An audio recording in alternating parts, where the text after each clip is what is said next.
মুক্তিযুদ্ধের বীর শহীদদের জন্য স্মৃতিসৌধে কেউ ফুল নিয়ে আসেন, কেউ আসেন 1 মিনিট নীরবতা পালন করতে, কেউ কেউ এসে এখন মুনাজাত করেন। তবে গাজীপুরের এই ইকবাল সিদ্দিকী কলেজের শিক্ষার্থীরা এনেছেন ভিন্ন কিছু। তারা এনেছেন চিঠি, যে চিঠিতে রয়েছে তাদের অনুভূতি, আবেগ আর ভালোবাসার মিশ্রণ। একটু জানবো, দেখবো সেই চিঠি। এক একজনের কাছে এক এক রঙের চিঠি, যেখানে শহীদদের জন্য, বীর মুক্তিযোদ্ধাদের জন্য নানান ধরনের বক্তব্য, নানান ধরনের মন্তব্য, সেই সব কিছুই রয়েছে। আমরা একটু জানতে চাইবো সেই চিঠিতে শিক্ষার্থীরা কি লিখেছে। শহীদের উদ্দেশ্যে এখানে আমাদের হাতে যে চিঠিগুলো আছে এগুলো নিয়ে এসেছি। আমাদের মনের ভিতরে যে আবেগগুলো আছে সেগুলো তাদের উদ্দেশ্যে আমরা চিঠিতে লিখে নিয়ে আসছি। শোনো হে শহীদ, দিতে পারিনি সালাম, তবুও স্বাধীনতা পেলাম, শুধু পেলাম না তোমায় হে শহীদ, তাই তোমাদের প্রতি হাজার হাজার সালাম। তোমাদের জানাই আমার অসীম শ্রদ্ধা ও সালাম।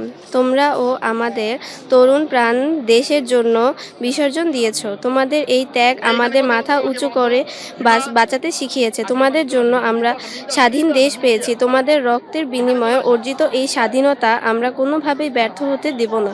তোমাদের এই মহান আত্মত্যাগের জন্য আমরা আজ এই জায়গায় পৌঁছেছি। ওহে বাংলার গৌরব সন্তানেরা, তোমাদের জন্য আমরা আমাদের স্বাধীন মাতৃভূমি পেয়েছি। এই ভুবনে তোমরাই সেই সন্তান যারা মাতৃভূমি রক্ষার্থে বেছে নিয়েছ শরণ। তোমরাই তো সেই সন্তান যারা দেশ রক্ষার্থে মৃত্যুকে তো পায় না, ভয় পায়। তোমাদের জন্য সোনার বাংলা গড়ে তোলাই আমাদের কাজ। তাই তোমাদের ভবিষ্যৎ প্রজন্ম শেখাবে নতুন অনুপ্রেরণা। তোমরাই আমাদের গৌরব। ইতি তোমাদের অনুপ্রেরিত সন্তান।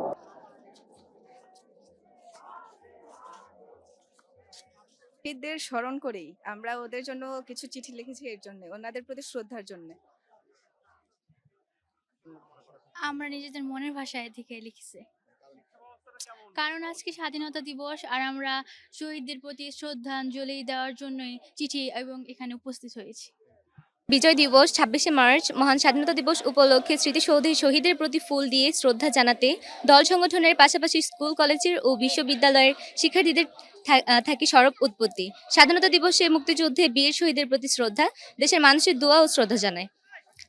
হাজার হাজার শহীদের রক্তের বিনিময়ে আমাদের দেশ বিজয় হয়।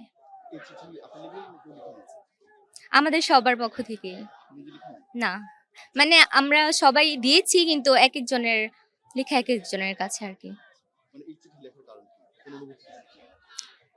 দেশের প্রতি, যেহেতু স্বাধীনতা দিবস, দেশের হ্যাঁ মুক্তিযুদ্ধের সম্মান জানিয়ে লেখা আর কি। আসলে স্টুডেন্টদেরকে আমরা যে এই নতুন প্রজন্মে এই সদস্যদের যে আমরা শিক্ষা দেই, এদের ভিতরে যে দেশাত্মবোধ, এই দেশাত্মবোধটা আমরা বিভিন্নভাবে জাগ্রত করি। ক্লাসের মাধ্যমে, ক্লাসে শুধু যে আমরা পড়াই তাই না, বিভিন্নভাবে তাদের ভেতরে দেশাত্মবোধ জাগ্রত করি। কিভাবে তাদের বাংলাদেশ আসলো জাগ্রত করি আমরা, শুধু তাদেরকে জানাই। কিন্তু তারা কি জানলো, তারা তাদের শহীদদের প্রতি, যারা তাদের দেশ দিয়ে গেল, এই বাংলাদেশের যারা বাংলাদেশের স্রষ্টা, তাদের প্রতি তারা কি বলতে চায়। আমরা তো তাদের বলি তারা তাদের কি করেছে, কিন্তু তারা তাদের কি বলতে চায়, তারা তাদের কি দিতে চায়, এটা তো কখনো আমরা শুনি নাই।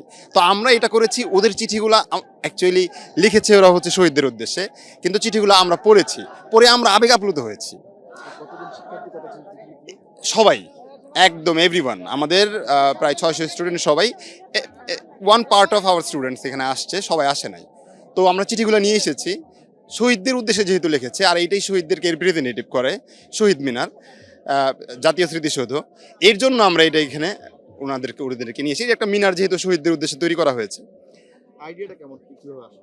আইডিয়াটা এই তো এইখান থেকে এসেছে, যে ওরা আসলে, আমরা শুধুমাত্র ওদেরকে জানাই ওরা কি জানাইতে চায়, ওরা শহীদদের কি বলতে চায়, এখান থেকে একটা দিয়ে ওরা কি লিখে জানাক। আর আমাদের কলেজে এমনিতেই সব কিছু আসলে লিখেই বলতে হয়। এমন যদি কেউ ওয়াশরুমে যেতে চায়, তাহলে একটা কার্ড নিয়ে বেরোতে হয়। বাংলাদেশে এর আগে চিঠির একটা প্রচলন ছিল, যোগ ছিল, আবার চিঠির একটা যোগ আসলো।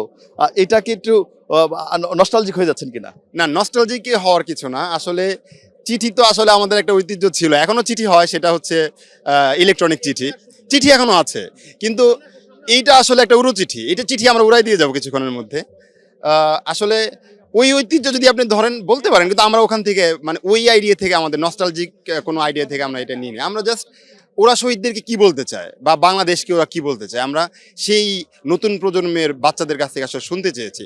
এত জন স্টুডেন্টদের কাছ থেকে জনে জনে শোনা সম্ভব না, আমরা এটা দালালিক প্রমাণ হিসেবে রেখেছি এবং এটা একটা প্রতিযোগিতার মতোই অনেকটা, যে ভালো করে কে লেখে। তো এইভাবে আমরা আসলে প্রজন্মের মধ্যে আমরা আসলে ছড়িয়ে দিতে চাই দেশাত্মবোধ।